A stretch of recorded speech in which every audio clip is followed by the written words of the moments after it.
I think this might be one of the easiest lace patterns to knit. So if you've never knit lace before, this is a good one to try. It creates these little trellises with knit stitches sort of crawling up them that reminds me of actual vines growing up along a trellis. So very pretty stitch and versatile. It's just worked on an even number of stitches, so cast on an even number if you're working in the round. Working flat will also be an even number of stitches, but the first and last stitch may be edge stitches that you simply knit. Or you can place the pattern across an even number of stitches in the middle of your work, like I am here in this baby blanket. So you'll knit one stitch, or knit up to the point in your project where you're ready to put the lace, and row 1, a right side row, begins with a yarn over. So drape your working yarn over your needle just like this. Then knit the next 2 stitches together.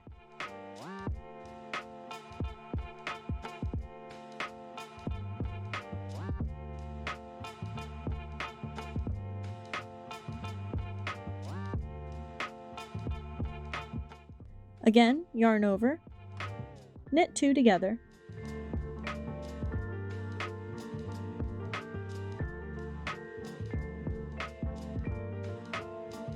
and that's it. For row 1, we'll just yarn over, knit 2 together until you've knit the last 2 stitches together for however long you want to continue this lace pattern in your piece.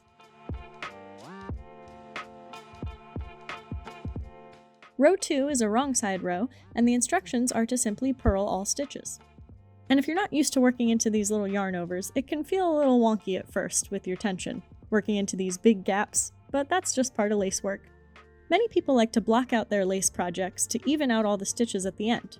Honestly, I'm no authority on blocking, but this baby blanket is made with a washable yarn, and a good light wash and dry will even out these stitches beautifully as well. So on to row 3. On row 1, if you recall, we started with a yarn over, but on row 3, we're going to start with a decrease. Except we're going to do a different decrease this time. The decrease on row 3 is an SSK, which stands for slip, slip, knit. We'll slip a stitch knitwise, and the next stitch, also knitwise, through this front loop here, changing its direction. You can pop those stitches back onto the left needle, and we'll knit these 2 slipped stitches together through the back loop, like so.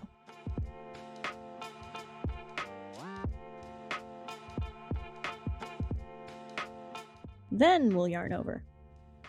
Again, SSK, slip, slip, knit.